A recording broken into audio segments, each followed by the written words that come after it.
Hey everybody, Hostron here with another Star Trek video. I've got with me today some regional winning guys, and then of course me. um, so I'm here today with Christopher, Mark, and Mr. Van Bremen.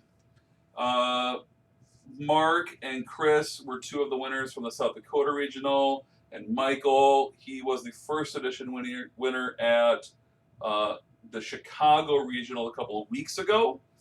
So this is going to be the first of our videos that we're going to do here that are going to be basically regional chats, regional champion chats. Kris and I are going to reach out. We're going to talk to people who have won regional, any of the parts of it, for second edition, first edition, tribbles. We'll go over their deck. We'll ask them questions about it. Kris will have a series of questions based on questions that he used to ask in his Road to Worlds articles. I will share my thoughts on analyzing the deck that the person played, and then ask questions and things like that. That's going to be kind of what we're going to do with this.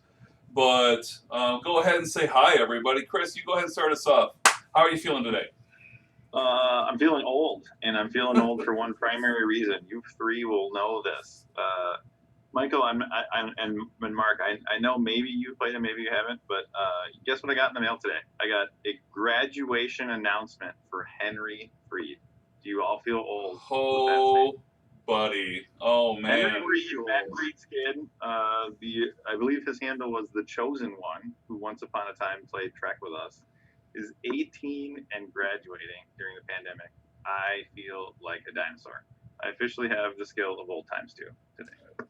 How are you feeling today, Mark? I'm here. Same old. No camera. He's barely here. I think that I think that we're gonna basically be like we're gonna be vampiring information out of Mark today. So what movie is that? It's a Major League where he's like, dynamite drop in, Monty. That broadcasting school really paid off. How are you feeling today, Michael? How are things up in the Pacific Northwest? Fine. It's sunny, so a rarity amongst the time up here. But it's pretty normal and quiet in the land of joy and happiness. All right, I got a very important question though for you, Mike. Before we get going here, is how would you characterize the weather up there vis-a-vis golfing? Like, do you think there's enough days that if I was to move to the Pacific Northwest, would I get enough golfing days in? Depends. How comfortable are you basically putting or chipping in rain? Yeah, I was gonna say rain delay. That was called my entire high school career.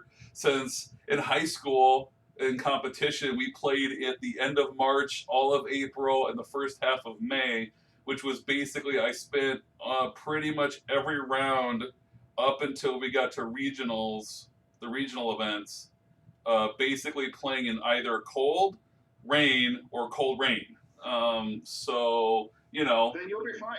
Okay. You'll be absolutely fine. Granted, the last in June, July, August, you'd have pretty much no trouble, and it won't get hot. I mean, it's right now like 60. It's not even 60 degrees out. It's sunny and slight wind, but not much. All right. I'd play right now. So how would you characterize the cart girls there? Would you say that the cart girls there are going to be like A or B? I don't know because C plus.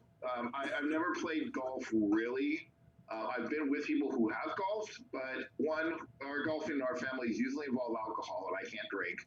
Two, you really want someone who can actually drive a golf cart, which I should not, as history has shown. Neither can Kris, so that's not a problem. Yeah, and we don't bet. So I don't bet when it comes to golf. So all right. I don't fit in for golfing in my family. All right. Well, thanks. I'll take Michael on my team, and we'll still beat your ass, Kev. That's all. Oh, okay. I don't know what you heard, but I mean, okay. It doesn't matter. Okay. Well, all right. Please keep in mind that when I putt, I do it like a pool cue. So you might want to keep that in mind. Yes, I'm in. Okay. I still win, guaranteed. All right. Okay, so that's kind of how everyone's doing right now. So Kris, you go ahead and lay out for everyone here what you think, what what your vision is for these videos going forward. Go. Oh God, I don't know. We're making this up as we go along. I thought that was always the plan. Sure. To start pretending like I did some research. For those who are watching this and have not been following for COVID or just because you don't like Star Trek cards anymore, Michael won the first edition regional in Chicago on May 22nd. Michael, I'm assuming some of these people are not as familiar with your deck as I am. You want to tell everybody what you played and kind of how the games went a little bit, and then we can get into some other questions. Before you do that, Mike, before you jump in, I'm gonna let you guys know because you won't be able to see it right now. But off to the side, I have a sort of pseudo split screen up right now, where as you go through the deck, I have it basically up so people can see it. Of course, it's like the scrunchy, like half the screen kind of view. Like they can't see the whole thing, but they'll see like the draw deck and the missions on one side, and then I can scroll it over, and people can see the other side. So just work through it systematically in your mind, and people will be able to see it as we go. So the way I do decks, as I have for a number of years now, is what achievements in Trek CT do I not have? That's literally the basis of every single deck I've built for like at least the past 4 years. So for this one, there was two that I didn't have. One is group therapy, where you basically get all the Jack Pack, Jack, Serena, Lauren, Patrick, and you do actually have to include, that's a stupid question. For everybody at home is seeing right now that only 3 people have earned the group therapy. It would be you, Maggie, and Brian. And then, of course, you are the only person who's completed that. It's a stupid question. Yeah. The other one I was going for in the same time was the supplant opposite one, which apparently I'm the only person who's ever played that. Yes. That one requires it to have at least 4 non-mirror quadrant personnel with mirror universe in their lore, transporter mix-up, which I didn't use, get back, which I did not use, and then 2 missions, one in the Alpha Quadrant, which I never did, and visit Parallel Universe, which I did have the option of doing. Just for clarification, when he says he didn't use it, he means they sat in his draw deck and he never played it. They were there. He's earning the achievement the way he's supposed to. It's not like a phantom card, right? Yep. Correct. They're actually in the tent. Yes. Well, okay, correction. Where he always goes. Mix-up gets in play by the mission. Get back stayed in the tent. And I had my mirror quadrant people. I had 2 copies of Benjamin Sisko and 2 copies of Julian Bashir, which surprisingly were super useful in all 3 games. Mm-hmm. Yeah, that's interesting. Given that you played an achievement deck, I didn't even ask that question. That question is always on the first start page of the Road to Worlds is why did you choose a deck? I don't ever need to ask that question to Michael. You will never ask me that question. No. That literally is a stupid question when you're asking Michael. So given that you're playing for an achievement, what cards, like you mentioned Bashir, but like you're obviously trying all these different strats at one time. Is there anything that really surprised you, like, wow, that's actually really good, and I would use it in an actual, like, I'm playing in Worlds type of a deck? If I was doing Mirror Quadrant again, the supplant opposite was actually very useful. Not necessarily for the card draw. Don't get me wrong, that's great and all, but to pick any skill I want on demand, like for example Bashir. Oh, I will download Bashir to my hand, and then I will play him as my card play. Give me any skill I need, and it's incredibly useful. It came up a lot against Maggie. Maggie had a science-based dilemma pile, basically trying to remove as much science as possible. Bashir gained science every time. He died once. He came back and did it again. Bashir and Sisko had a science at time as well. So I mean, it was just straight up always useful because I was limited by the number of cards I was using in the deck. So certain skills were just in low demand. Right, because you're trying to do 2 achievements, it's going to be hard to get the proper skill coverage. I'm actually really surprised to see that group therapy is not, from an achievement standpoint, not being played very much. We have a local guy here who probably played it before achievements became a thing. Joe here played it, and he gave my deck headaches. This was, pre-COVID, obviously, but those guys are all really good. They get better when they're together. Yeah. And I mean, the telepathic alien kidnappers is just running annoying, right? You're just constantly annoying your opponent with that kind of sideways interference. So I guess I'm not too surprised that that component of the deck did well, and it's great to hear that the subplan opposite actually is really strong. Can you talk about who you played and I guess how those games went? I noticed that you were not the only traveler to this event. Correct. And he was also the only one I didn't play. Naturally. So Jason, he was playing a basically a TOS Romulan deck, and normal stuff. Blow up your Fed outpost, get 10 points, 5 points additional with Solark, and then do 2 missions, and you're good. He was probably the closest game I had, because he definitely would have gotten another mission. He would have been, I think, might have been off a little on points. He might have been like a 95 or something if he had solved these other missions. But that one, of course, was perfectly solid. Maggie was doing the stage, the drop the ship with the, yeah, thank you. That one wasn't working for her as well, simply because she either didn't have ships or she didn't have people for the ships, but I had 2 missions solved before, or at least practically solved before she attempted. So it just wasn't going for her very well. Looking at Maggie's deck here, She's got too much shit in it. Yeah, Way looking too much at Maggie's deck here, it looks like it's like a little too.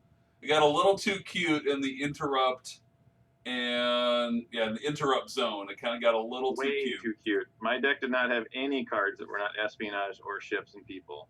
Get it all out. You don't need that shit. It's going to screw up your draws. So, and then Brian, he was doing a non-aligned recruit mercenaries deck, but didn't do it right by his own admission. It basically just wasn't working the way that he wanted to work. He didn't care about the point loss because he was using the relatively new objective that says if you have 4 missions solved, Homestead. Yeah, New Civilizations or whatever. Yes, that's the one. Yeah. But his first mission, I had a dead end at, so that wasn't going to happen. He solved the space, and I think he might have been close to a second one, but it wasn't going very well. I think he played recruit mercenaries twice, if I remember correctly. Okay. And you mentioned that you didn't play Sean. Do you know what Sean was at least playing? I think he was the other participant, right? You had 5? Yeah. Sean was playing basically, I think it was a battle deck of some kind. I kept hearing people being shot. He has 4 copies of Binar Weapon Enhancement in his deck. So yes, I believe he wanted to shoot people. It looks like shooting dilemmas to me. Yeah, I think so. I know that he had the ability to. I think he had the ability to attack other people. I don't honestly remember. He has obsession. He has obsession in the seed deck, and he is running a Battle Bridge side deck that is mostly it must be destroyed. So if he's battling anybody, he's probably drawing only a +1 tactic. And since it looks like his draw deck, it's mostly Feds, and then he's just basically doing Cardassians that are support personnel almost exclusively. So I would say that his shooting was probably just limited to dilemmas. Gotcha. Yeah, I literally was attempting to not pay attention. It's a really cool design, though. So Michael, obviously, you traveled for this event. I think we kind of covered the event. I guess a lot of people don't have any experience traveling in the post-COVID world. Was that okay? I mean, that's kind of a curveball question, but I had my second shot less than 2 weeks before I arrived. So in terms of did I have complete immunity? No, I did not. I work from home. We pretty much stay home except for getting groceries, so I literally never go out. I'm not that exciting, I swear. But I wasn't worried at it at all, mainly because, well, I like to think I'm immortal, so there's that thing. But no, I honestly I wasn't really concerned about it. Mainly because I literally one of the things that was required for at least legally it says on for flying into Chicago was people from 10 states, mine which is of course included. You had to have a valid COVID test, negative COVID test within 3 days before flying into O'Hare. No one ever asked me for it, but I got one like the day before, of course, negative. So I was like, okay, I'm going to be okay. I'm going to be on a plane because I actually was on 2 planes because I did an overnight flight. I flew from Seattle to Detroit and then Detroit to Chicago, and I landed less than an hour before everything started. You're so hardcore. So you took the train from O'Hare to Maggie's place, right? No, I took a lift. I used an app on my phone, which is just bizarre because I don't use apps on my phone. I didn't think you knew how to do that. I don't drive, so I have to know how to do things. So you don't have navigation and you don't have engineer, but But if you talk about like Miracle Worker, yes. okay. Yeah, I feel like he's definitely got some. But he's got self-transporter skill. Right. Yeah. Yes. Yeah. Exactly. He can beam himself all over the country. I am. So I'm looking at your deck here, Mike, and one thing that's jumping out at me is the quite a coincidence that you have seated. Yeah. So walk me through your thought process on the quite a coincidence. Well, did you have like a set target, or were you just like, first guy that my opponent plays with this skill, you're getting named, I'm coming after you? Oh no. I never went after anyone. I never left the mirror quadrant ever. I Okay. never wanted to. So that's a self-targeting your own guy just to see if you can douche 10 points out of something? I am killing one of my own people for the 10 points. Okay, so then my question becomes is, who are you killing typically, and then how are you killing them? I'm using the art of diplomacy to kill them. Okay. And it's whoever I played, because the missions I get to are like 90, 95 points, something like that. I don't get to 100 very easily. I can if I do like observe space of coordinates for 5 points for the objective, 5 points for having a cloaking device, and then getting 2 of the 30-point missions. So yay for the 100, but obviously I can't rely on that. So I basically can do any 3 missions and then kill whomever I feel like and then get quite a coincidence. So were you worried then about point drain? Because you're like, It came up. I just solved another mission. Okay, so you just go to the 4th mission. Yeah. If I have to go to the 4th mission, I'll go to the 4th mission. That's not a problem. No, that's basically all I'm asking is that yeah, because that's why it was jumping out at me. The quite a coincidence jumping out at me here was because I was looking at the missions, and I'm just like, okay, well he's picking one of his Alpha Quadrant missions. Were you mirror beaming or were you just going through the wormhole? I don't have a wormhole. Okay, so you were mirror beaming. No, I have no way to go to the Alpha Quadrant at all, period. Okay, so you're going to 140 points? No, I have Homestead. Oh, you have Homestead. Okay. Yeah, you missed the Homestead. But even if I didn't miss it, I was going to lead into asking it. So. Yeah, no. Thankfully, Research Historic Accident is a 30-point mission. Otherwise, it was like a 35. I'd be screwed. Yeah. I'd have to legitimately go to the Alpha Quadrant. But since it's not, I'm using Homestead to circumvent that. How did you like Homestead as both it's positive, like helping you out, but also the detraction? Like, give me your thoughts on the balance of Homestead on its. Okay, I can stay on my own quadrant, but I'm very limited in my mission set. Give me that balance and how you felt about it. Okay, in the mirror quadrant, it's fine. The vast majority of the missions in the mirror quadrant are 30 points or less anyway, or they have 30 points, but you can get +5 for like having your opponent has an objective in play or something like that.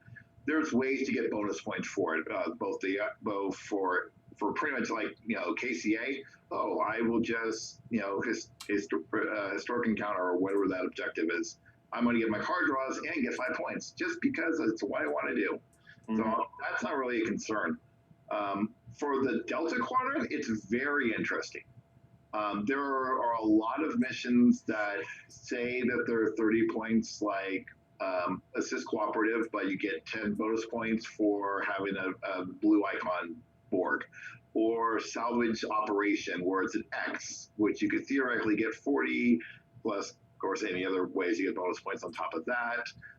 The one that requires if you have a hologram, it's another 10 points, but they're all printed as 30. Yep, that one's answer to spec signal, and then you have the other one. The last one is establish home planet, which is really not a 30-point mission. That's like a 55-point mission. Or in my universe, 110, because I like Genesis Planet. Genesis device on it. 30. But then again, and that purely since I wouldn't have Homestead. But in any case, I like that. The only ones that really get nailed by it is Gamma Quadrant, because most of those missions are 35 points or more, or they're the ones where all the missions for your free plays, for whether it's like the Dominion Homeworld or for Interment Camp 371, those are 35-point missions, so you can't use it in an all Gamma Yeah, Quadrant. I know. Believe me, Michael, I'm well aware of the fact that is a thing, because every time I've ever thought about using Homestead, it has been to be like, I'm going to do it the Gamma Quadrant, because I want to actually play Dominion in the Gamma Quadrant and do that. And then it's like, oh, well, we need more Gamma Quadrant missions. All your free plays are all 35 points or greater, so no.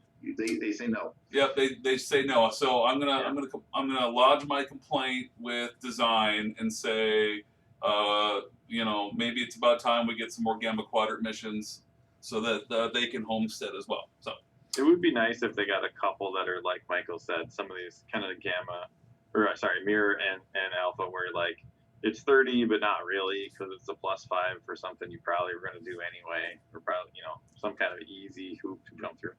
But I agree. I only have one more question for Michael. I know his. I don't want to run too long with him, but you used a couple of dilemmas that I have never seen anybody use. The M113 creature, for example. Any of these actually like hit? Do you think they're really good, and would you use them again? I've had sometimes I'll use the M113 for a medical combo. So I play a Hippocratic Oath, then M113 to take out another medical. Basically, you get to pick someone of your choice, as close as you can, and then medical crisis. Simply because I like the possibility of getting 2 or even 3 medical people to be killed by it. 3 med out of the way before they try to hit a dilemma requiring 2 meds. Pretty gross. Yeah. Please don't do that to me. I probably won't, because you won't. You pretty much you'll just avoid the one planet that I have a medical combo at. Naturally. Like the last 3 times or so. I am pretty good at that. That's next week's interview. You're spoiling the show. How to avoid Kevin's dilemmas to win a game against him by Kris. I put that one in there for that. Every so often, I don't really have dilemma combos per se. I just kind of play with dilemmas, and as I'm turning my phone off, hold on a second. You have the ability to tilt people like I do, where you change your dilemmas based off of the space line. Like your combos are kind of fluid, I guess is what I'm really saying. I've noticed that before too. I have a dilemma like Chula Trickery in there, just because it's so weirdly random that it's like, oh, all your people are like, do you memorize the attributes of your people? Not very often, no. So I'll throw that in there. Sometimes. Not since the Utah days. We used to do that back in the Utah days. Exactly. But some people put in like Ferengi Bug or Puluku, where it's just a random one stop. This is just basically a dual version of that. It's not like it's powerful dilemma or anything, but it's usually good for a stop. And sometimes that's all you just want. So, like I said, I throw weird random dilemmas in there just to make me happy. And that one, no one actually even, I think one person hit Trickery and they did not pass. But I think that was the case. So it did its job. It's like Yeah. Lethean telepathic attack. We'd always use that in the old days because no one would ever have Never have two empathy. You don't care. You're just frying one guy's brain and then you're going to blow their ship up. You don't give a shit. Yeah. Why not Is look at Mark this still little- alive? Mark, I are am. you still there? Yeah, Mark yeah. has said nothing in the last 15 minutes. He's being an excellent second guest. He's sitting on Right, the couch, yeah, waiting his turn. He is sitting on The the host couch. will get to him eventually. Well, I just, Michael, I obviously thank you so much for taking the time to jump on the call and talk to us. Sure. Feel free to stick around while we talk shit about Kevin and or Mark. But Mark, do you have any questions for Michael before we kind of jump over to you? No, not offhand. Dynamite drop in. All Yep. right, and that's why I call him the best color man in the business. Yeah. Well, Michael likes to play sealed, so why don't we talk about Mark's sealed deck victory?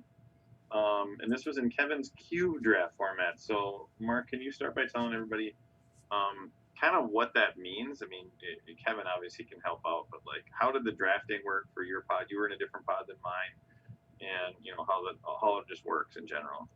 Oh, like in Kevin's cube draft, you're given a headquarters, a couple of ships for your headquarters, and then a couple of missions that you can attempt. So you kind of have the basis already started for you. You're allowed to draft other affiliations and be able to basically draft them into your main affiliation if you want. It's the DM rule for everyone at home. Is basically an expanded dangerous missions rule. It's not just once per game you can tuck an affiliation under your headquarters to open you up. You can tuck a person or just an affiliated card for any of the affiliations, and then be able to report anything. And then of course everything works together. So as I was drafting, I pretty much focused on just grabbing dilemmas first, and then after that it was grabbing just non-aligned personnel. Saving the aligned personnel for, the second, third time around in the packs, just because they were small pods. They kept the affiliation I was playing, which was Romulan, just kept coming back around. So it's like, okay, no one's taking these at least right off the bat. Let's grab the other stuff that people can use over the Romulans, and then I'll just grab the Romulans at the end. Okay, and it is. I think we kind of set it up, but. So it's kind of a dangerous missions infinite diversity hybrid, where all the dual dilemmas can get taken back. So you have to just you have to get to 75, not 70. Kevin's got a bunch of little kind of baked in ways to get extra 5 points, or you could just do it the hard way like I did, where you do a harder mission. And yeah, it's played as it reads. So my pod, I played Bajoran, which had the shittiest ships of all time. And I had the 4-range. What is that premiered mission, Michael? Explore Black Cluster. Explore Black Cluster. Here it is. Yeah, the Black Cluster. So I was doing that for 24 cunning, which is kind of fun. Yeah, as But, far as the bonus points, yeah, like legal proceedings came around, I think, in one of the first couple of packs. And it's like, okay, I'll grab that. That's a bonus point thing. It's like, hey, it adds law. So again, after the dilemmas on the second time of packs were coming around, oh, this non-aligned personnel has law and 2 or 3 other skills. I'm grabbing them. So I had like 5 different personnel in my deck of like 40 cards that had law in it. So I wasn't worried about getting the law there to solve it. Okay. And you said that you played Romulan mixed with who? Just non-aligned, or was it? Mostly non-aligned. I ended up with 6 feds total. One of them was just a cadet that was my lone tuck target. So if a cadet came up, I tucked it. Otherwise, if I had feds, I would basically ship them with, what is it? These are the voyages. Because I ended up getting 3 of them. So like I was able to just filter my hand like crazy throughout the games. Yeah, that was really key in our game. You played, I think, 2 or 3 copies of. I think I played all 3 of them. Yeah, these are the voyages. How did your other 2 games go? So let's start with the first 2 matches. Who'd you play, and what affiliations were they playing? Easy to remember. Nope, I don't. You played Aaron first, then you played Zlatan, then you played Kris. And I couldn't remember what they were playing. Aaron was playing Dominion because I played him in the last round. But to say that Aaron was playing Dominion is a bit of a misnomer. He got the Dominion headquarters, and then when I played him, I solved both of my missions, and the game was over before he even played a Dominion person. So he never even left his headquarters. It was that kind of a. Aaron, are you sure you're playing Dominion here? Well, and against Mark, didn't you guys tie? That's what I thought would happen. I thought you had like a tie game. They did. Yeah. Mark does not remember this, folks. Nope. That was last I'll week. tell you what happened because I was sitting next door. Mark hit him with quantum filament, and then Aaron was having a hell of a time getting through a second mission. Somehow you killed I think you killed his skill, so he didn't have range to go get him and come back. I don't remember. Your mission was equally buried. Aaron was in my pod playing Dominion. Aaron was taking dilemmas. So he was playing Romulan, right? Did you both play Romulan? I think. Z, I think his main headquarters was Romulan, but he was trying to play a bunch of different affiliations. Actually, it might have been Cardassian. I don't know. He had so many of both. But I know he was playing Romulans as well. But I think it might have been Cardassian. But yeah, his big thing was he was trying to play with all the best personnel that he could get, all random personnel that would use this skill, score 5 points. But he ended up have three Bajorans in his deck and just trying to use one of them. So it was just a matter of him finding the pieces that he needed, and then so it made some of his mission attempts kind of awkward because he has to have feds to do this mission. None of his other affiliations work for it. Where's his feds at? Yep. And then what is it? Cavett? I want to see it's a Voyager personnel that lets you. Lets you peek at the top card of your opponent's deck, leave it on the top, put it on the bottom. I kept screwing my opponents. Yeah, that's Dolby, and I want to tear that card in half after what you did to me with that card. So he was probably the MVP of my games because he just kept everyone off of the cards that they needed. Kept me from having a ship. Thanks for that, dickhead. Well, you had a ship in hand that I also was able to get rid of. Oh, the needling! It's a week later, and the needling is still happening in the salt. You guys are cooking with so much salt right now. I'm loving it. Yeah, to quote Barry Winchell, it felt good on the whole. I had some really good dilemma pulls. I had the one oddball, dual dilemma that if you have Romulus, then you get to basically look at your opponent's hand and pitch a card. I was able to pitch my ship. Yep, pitch Chris's second ship. His third ship I was able to throw on the bottom of his deck. So what I saw your guys' game was at the very end, and Kris is like, Kris looks up at me standing there watching the game going, I gotta find the back seal in the next 3 cards or I lose. And then I drew it, and then I played it, and then I go, this ship has 5 range. And it didn't have range to get to the space mission that he needed it to. It's terrific. It was so fun. The thing that your guys' game, the part of it that I watched that was probably the most interesting to me was literally the last turn. Go through the last turn against Kris. That should be the most prescient thing in your mind, Mark. Go over that last turn. From what I saw, I don't want to spoil it, so I'll let you describe it. Go ahead. That last turn. Can I just jump in real quick before that? Because it sounds like Mark beat me because I didn't draw a ship. Not at all. Mark beat the shit out of me with his dilemmas. He gave me an execution on my first attempt. Killed Riker, who was my ace in the hole. Killed somebody else good. The only reason I was even in this game is I was getting insanely lucky with trying to drop stop because he was double teaming Planet, and I think I caught you once with Captain's Holiday by itself. I think I caught you once with Quaint Technology by itself. I mean, it was totally gambling. I had no business being in this game. I just want to make that clear before we get to Mark's turn. He should have shut me out for sure. Yeah, as far as the final turn was going, I knew we were getting close on time and everything. It's I was trying to dig for a second law. For whatever reason, all my law personnel except for one were just kind of sitting at the bottom of my deck. So I was trying to find one more that I could drop so I could go in there and just, without any hesitation really, just throw two full attempts at my mission with all the skills. Because as it was, I only had law in one group. So only one of the groups I was throwing at him at my planet mission could have actually solved it by the time I dropped legal proceedings on it. As I was throughout the day, I was trying to run a couple attempts at it, just to get dilemmas on it before I drop legal proceedings. That way, if they read the dilemmas, like, oh, you need law, okay, I might not just throw any dilemmas because, hey, did you bring law with this attempt? Sure. Um, I did not think about that at all, but because you had so many people in play when you were double teaming it, you had 8 or 9 one-cost guys. And Michael knows this. There's always 1 or 2 of those random people who might have a skill like that. And then you had like the all-star team in waiting every single turn. So I had in dev. I remember hitting you with in dev one of those drop stops to shut that team out. But I mean, the textbook sealed play is always run your opponent on the bullets, and Mark did a really good job of that. And then so the final attempt, I think is what Kevin wants you to get to, and how you solved it. So after I threw the dummy squad at you, and then I went with the real one, you hit me with like a stop, but I was able to use one of the non-aligned strands to like, nope, I need this person to keep going. And it turned out that was really important because she actually had the skill I needed because he had stopped my other programming personnel. Mm-hmm. So it's like, okay, you're going to stop this person.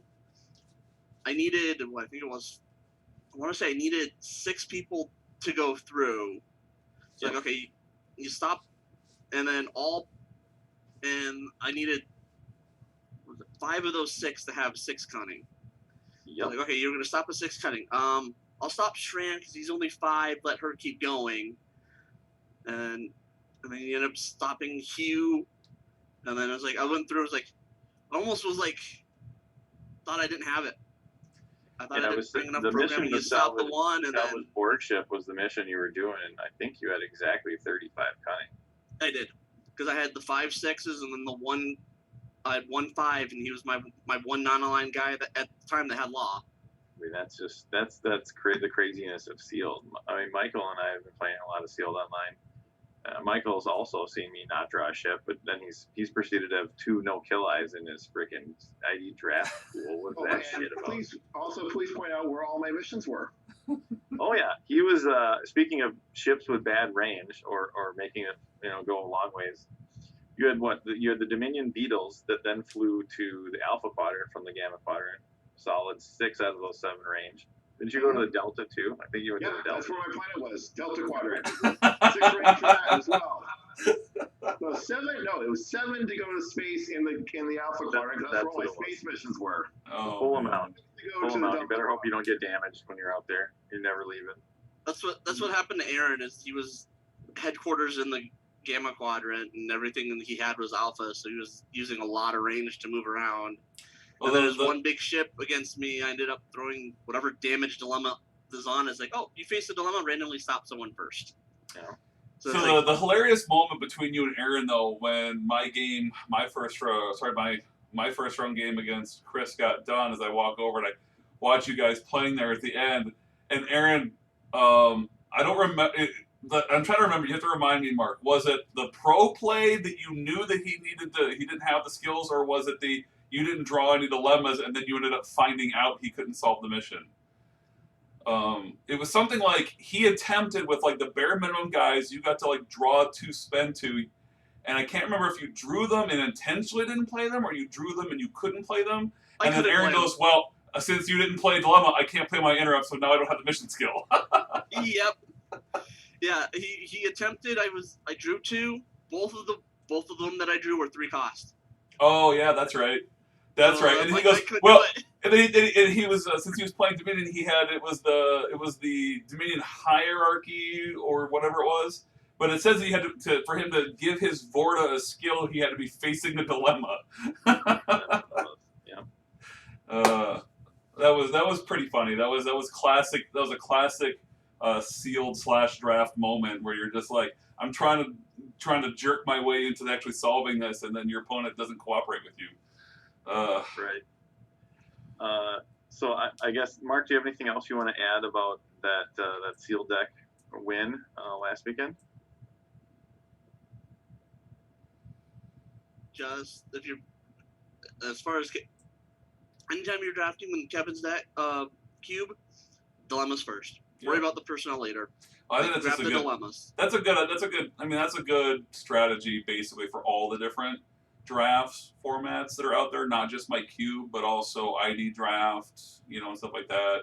If you see a good dilemma, you take good dilemma, like every time. Yep. Do we know what Preston played in that event? He was playing Dominion. Yeah, he was. Yeah, because he was really happy because I passed Dominion. Oh, okay, all right. I passed him Ramonaclon, and he was really happy about it. All right, cool. Yeah, that's right. Because let the dilemma go. That's right. He literally holds it up and he's like, "Look what I got!" And then Kris and I are like, "The G unit."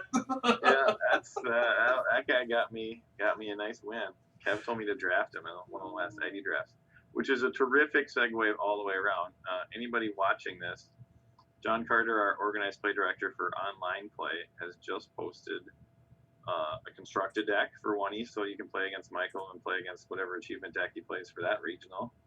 And I think the second one is an ID draft, which has been super popular. We're going to make sure that the one range HQs aren't in there, so any people don't feel left out. We're not all fighting over the DS9 or Dominion, whatever territory people. But those are scheduled on the calendar now, and they should be a good time. I hope you consider playing in them. Mark, anything else you want to add about your seal deck event? I think I already said that. Or can we go to Kevin and talk about tribbles, which is the only thing any of us want to talk about, right? We all want to read. Yeah, let's go to the tribbles. All right. Well, Michael, can you give us just a tiny, real quick, what happened with tribbles in Chicago? I heard there was some rage toward L. Yeah, so rage. So it wasn't the regional one for the rage against Al. It was the one after that. Where I'm playing a deck where I can't have 100,000s, so I'm playing a bonus deck in order to try to win. I'm behind by like 40, about 140,000 points, but I know that if I go out in this round, because I just played a double, and I had the other 4 in there, that I will get the points to win because no one else was close enough to do so. So I play my double, and then Al kills it. He plays the 100,000 and kills right behind it, right? Yeah. And then Immediately. two people down, game's done. Oh my gosh, what a salty motherfucker. Yeah. I love Al. That's such a dick thing to do, though. Yeah. Thankfully, I got it later, but it hurt. It hurt a lot. You did. You worked for it. Then you had to go back to the salt mines and do it online, I think, a couple of weeks. Yes. Got it. Yes, I did. Oh, it was tough because there's 2 other people on the table playing bonus time, but yeah. That's probably me. Yeah, you and Jeremy. Yeah. Okay, so Kev, we've obviously played through the 2E draft. We smashed and melted our brains with a 1E regional, constructed, full on cards all over the table. It's what, midnight? Feels like 11. Yeah. 10, So 10:30, 11. So we got done with 1E constructed at like 9 p.m. So it's been a very long day, and then we melted our brains in the late afternoon, evening, with 1E constructed. We did the barbecue, so I went out in the dark and had Z and Sawyer hold their flashlight phones over the grill so I could even see that anything was cooking properly. I was not present for that. It was incredibly entertaining. It was definitely a unique experience to be grilling by flashlight. But I did accomplish it. Smoke in the eyes, everything. I will say this, it was really hard to avoid getting smoke in my eyes because I couldn't see the smoke as it's coming up. So like I would just also have to lean forward and then boom, smoke right in the face and eyes start watering, and it was pretty interesting. But so then we ate, and then we got started with triples like about 11 o'clock, and then because I know we got done about like just after 1 in the morning. So, but I got put in. We had 9 people playing. I got put in the 5-person pod. Everyone who's watching this can see the deck that I played. Basically, a few months ago, I did play online, and I wanted to play ponies, and so I built a previous version of this that I played online. And I had said to Kris, like the week before we played this tournament, I was like, I think this is what I'm gonna do for 2E. This is what we're doing. I'm gonna play regardless, and then it ended up working out that I needed to play to make the numbers even. It's like for 1E, I'm just playing something experimental. It'll be entertaining. And then for tribbles, I'm just gonna take that deck that I played the last time I played online because it was fun, and I'm gonna play it. I'm gonna leave it alone. I'm not gonna make any changes to it. I'm just gonna I'm just gonna show up with it. Thursday night, I go to my tribbles box and realize, oh, that's right. I only ever played that deck online. I didn't actually have a physical copy built. So Thursday night, I'm like, oh, well, you know what? If I'm gonna have to build this thing, let's actually make changes to it. Okay. So I did make changes to it. I actually made it less towards trying to go out on the Magic, and just kind of made it a little bit more balanced and a little bit more capable of going out. That pretty much meant taking some of the loyalties out so that at the 100,000 I could be doing a bit more shenanigans with replay and clone. I left the 10,000 number more or less exactly the same. I think I just added another copy of Go, is what I did. At the 1,000 level, I dropped 2 of the Magics, and I went with one more rescue and one more Kapla, I believe. At the 100, I dialed back the Laughters by 2 because that got nerfed down from 50 of the 50,000 down to the 25,000. So I nerfed it a little. So since it got nerfed, I took 2 copies out, and I just added. I added a Kapla to give the deck another Kapla, and then I added another Utilize to kind of balance the points out. At the 10 zone, I think I left exactly the same, but I changed. I took out. No, I think I left the 10s exactly where they were, and then at the 1s, I think I left. What I did was I took out the retreats. I took out the 3 retreats, and I went with 3 mirrors instead. That was the big change. That was really the biggest change of the deck. Was, like I said, I dialed back the pony action to make it a little bit more balanced, and then I went with the mirrors instead of the retreats because I didn't know what anybody else was going to be doing, and our play group has this tendency to play a lot of poisons and utilizes and things of that nature, and then I didn't know what anyone else would be doing, but it just kind of felt like it'd be a safe play to go with mirrors. So we did run 2 pods. As Kevin said, it was, 11:30 probably when we started. Yep. And you'll notice the 2 names, Jordan Arnold and Sawyer Peterson, they were present for almost the entire day. They did not play 2E. They did not play 1E. They were there specifically to play Tribble. So tip of the cap for these guys. These are hardcore. They stayed up and they were like playing their own games. And they were playing bocce ball a little bit in a board game in one of Kev's other bedrooms, I think, while we were all hogging up the living room and kitchen. We had planned to be outside. Obviously, it was 96, so we were inside. So Sawyer was at my table in the prelim, and Sawyer was, to Kevin's point, utilizing and poisoning and just destroying us. He got way ahead of us very early. And then, Kevin, you were at a table with who all in the prelim? I had Mark to my right. I had Aaron across from me, which is to Mark's right. To my left was Jason at the first table. Yep, Jason was to my immediate left at the first table, and then Jordan was to his left. So I essentially had Jordan as my 2 to the left, and I had Aaron as my 2 to the right. And then just the way that table just kind of flowed, because Jordan was running rescue. When he would go, it was all take a drink time, and then it would get to Aaron, and Aaron was running battle. So Aaron was like never on the damn number, because he's like, okay, it's 10 to you, Aaron. And he's like, I don't have a lot of 10s. Because he's like on 1. He was playing like a lot of 1 this into a few 10s. But he was mostly playing hundreds and big monies in his deck. And so he was constantly missing, which then fed into Mark. And Mark, your deck was like heavy on the 1s and 10s, I believe. It seemed like that, but almost all of my decks are actually very balanced. I want to say it was that deck sits at like 7 or 8 of each denomination. Okay, so you ran good. Okay, got it. Yeah, I just ran really well. Yep. So you were running good. So I kept at the first table having 10 and 100 passed to me and like very little of anything else.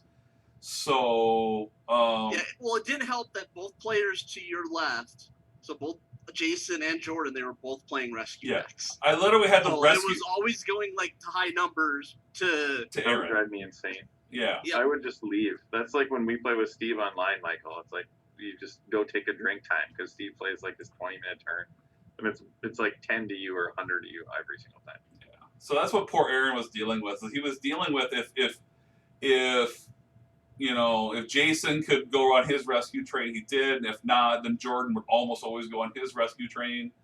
And then Aaron would always get stuck like this. He was always getting stuck with like 10 and 100 to him, like constantly. He like almost never got to play a big money out of his hand. And so he would just spend the entire round sit there.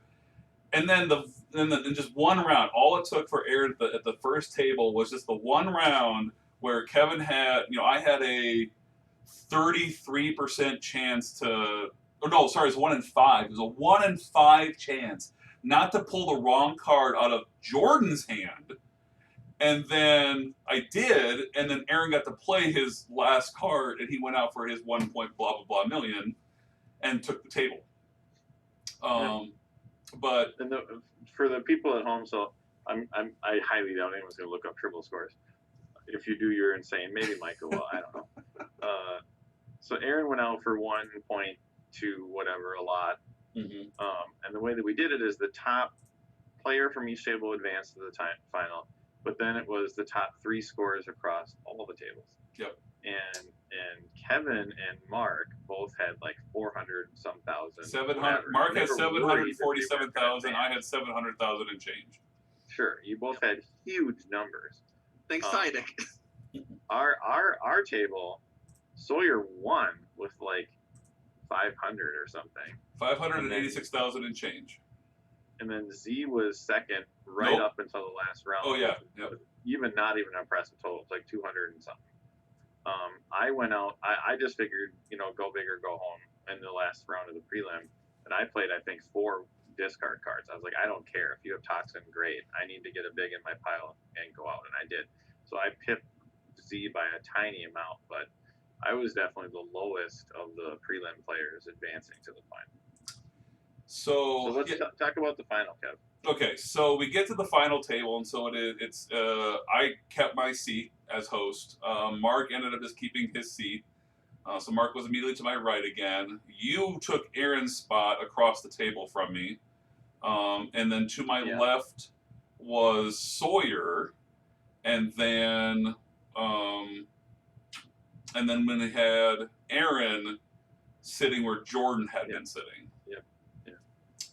So, from my left going around the table, it was then Sawyer, Aaron, you, Mark, then me. So to my immediate left, Sawyer was doing all the shenanigans where he was just trying to utilize and stuff like that. But the irony is that at the championship table, I like hardly ever drew my mirrors. And then when I did play them, Sawyer would just never, he never had a 10.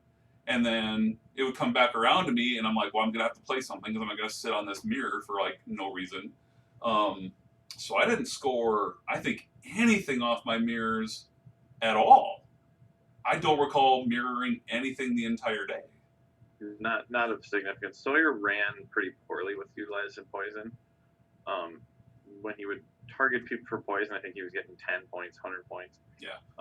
He never hit a big money out of Aaron's hand, which I think was just that I can recall. Maybe it was once. ridiculous. It was mildly ridiculous how poorly Sawyer and I targeting Aaron ended up working out.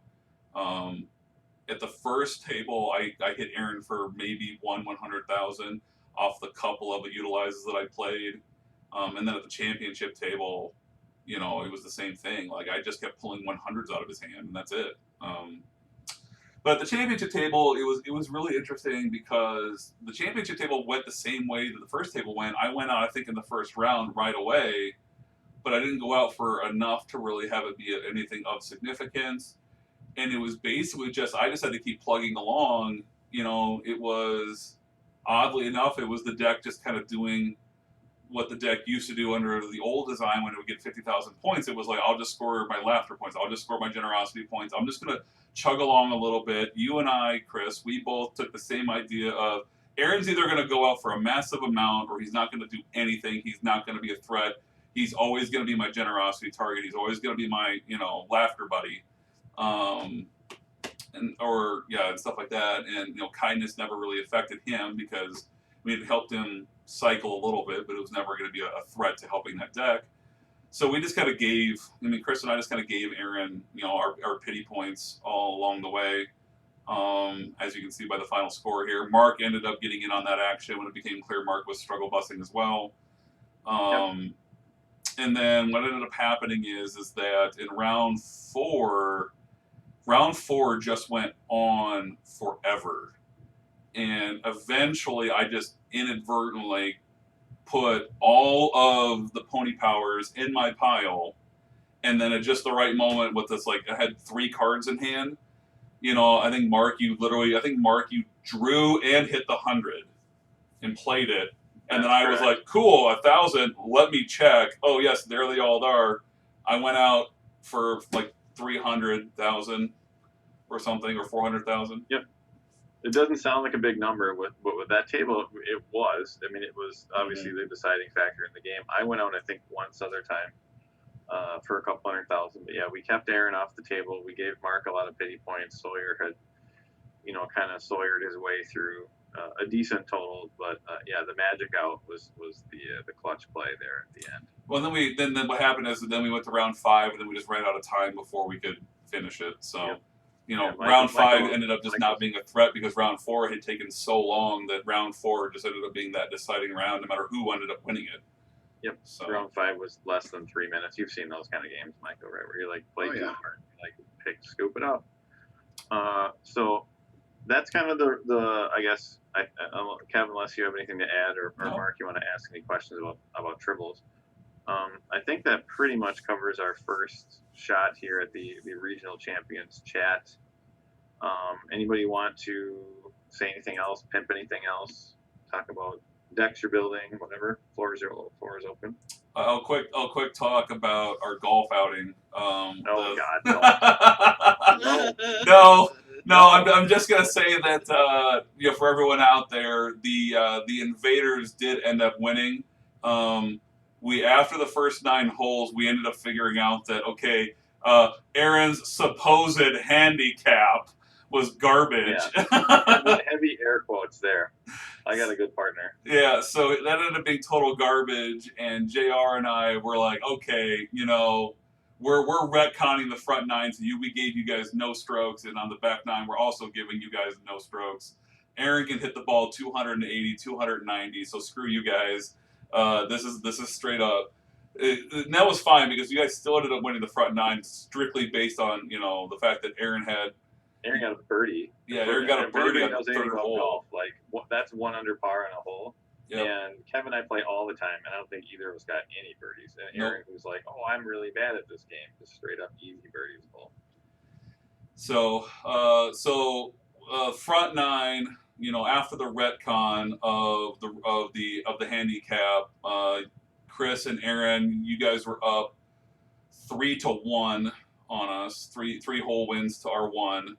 And then on the back 9, J&R made a late charge, and we actually took it to hole 18. And then Kris went into Kris mode. It was like, that's it. You guys are done. I'm winning this hole. I'm doing it by myself. Aaron, grab a beer, can watch me work. And then Kris just goes, smash drive down middle fairway, chips it onto the back, 2 putts it, end of story. Michael's seen that, right? I give the look mine. I'm like, that's enough of this. Michael saw that at Continentals a couple years ago, where I was like, squish everybody's head with that board deck, which Kevin and I dubbed kindergarten board because it's way too dumbed down for how stupid I played with the track. But yeah, the golf was fun. It was 90 plus. It was 96 really degrees. We had to walk the front 9 holes because There's what, no a third of the carts at the golf course were broken for basically, I'm guessing, heat exhaustion related reasons. Yeah. So we Starters get were to not this working, course. Batteries were dead. So we get to the course at 2:00 in the afternoon. We're playing, we're wondering like, okay, all the carts are out as we're sitting there on the driving range, and then it's like we actually are like, okay, it's now 20 minutes before our tee time. Let's wander up and go find JR, and we go there, and there's like 10 people sitting around. And it's like, okay, what's going on with these guys? Kris goes into the clubhouse, finds out, oh yeah, those guys are all waiting for carts too. Like a third of our carts are broke, and then all the other carts are being used by some stupid like company outing event or whatever that was going on. And those people were in no hurry to do anything. No.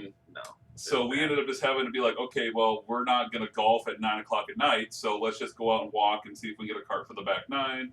So we walked 9 holes in 96-degree temperatures, Fun. and we Ironmanned it. You know what's scary when the club attendant says, "Well, you guys are the first people to walk all day." That's never a good thing to hear. Like, well, are you going to send an ambulance out to the 4th hole if we're dead? I mean, come on. So, Oh man, it was a good time. Good time out in South Dakota. Michael, Yeah, I know you got a game coming up here. I don't want to keep you too long. Anything you want to add before we sign off? Nothing really comes to mind. I hope I get to be on this for another tournament. yes, absolutely. What are you playing? Who are you playing tonight? What are you playing? I'm playing Oney. I will fully admit it. I'm telling you, I'm playing a Evil Voyager hologram deck with Genesis device because I like having Genesis device in the Mirror Quadrant, in the Delta Quadrant. Speaking of your 110-point mission, there it is. Exactly. I actually am using Bricklayer to go get David Marcus, so I can use it with my evil guys. Nice. And yeah, so it's fun. I lost to John because his deck is just better than John. He's kind of good at the game. Yeah. Plus, once I saw the missions, I knew exactly what he was playing. So it's just a matter of just I got a mission done. I would have needed 2 turns to solve my second, and he would have been done. So. Now, is this just a casual tournament happening online? Yes. Okay. It's not the release event. It's nothing special. It's just no. OTF go. Yeah, no. The release event. I actually have 2 games against Yark on Sunday, both 2E, of course, and one of those the release is the released event, the final round for that one. And so yeah, Be fun. Well, good luck in your game tonight. Who'd you? Maybe I missed it. Who'd you play tonight? Hold on 1 second. I can't answer this question. I just can't. Is this? It looks like you have a game with Charlie coming up, unless I'm looking at the wrong thing. If there is one with No, Charlie, you're not. Patty. Are you playing Patty I tonight? already played Patty. I played Patty yesterday. No, was it yesterday? It was yesterday before we were off work. Yeah. All right, I'm looking at the wrong tournament then. No, I am playing Gerald KW. Yeah, he's a newer player returning to the game. He's a big fan of ID Draft, and he's great when you see people come back and they've played both games. Mm-hmm. We just got to get Nelson playing Oney again. That'll be fun for everybody. Right. It needs to be like. Didn't draw it. Like, well, Steve, you gotta have more draw engines. I'm just looking for that one card. It's the one card. Which, by Steve the way, always needs that one card, and unfortunately, in Oney, sometimes Steve gets that one card. Yep. Michael, sorry, we're talking over each other. What did you say? No, I was saying that he did it all during Chicago. Just want to point that out. He can't not. I love Steve to death, but yeah, I've been hearing that he needed that one card for 35 years, and I wish that he would just find it, whatever it is. He needs to check the dryer. He needs to check the dryer a few more times. He'll find that card eventually. Yeah, even with that sock he lost a decade ago. Mark, what about you? Any final thoughts for you, Mark? Nope.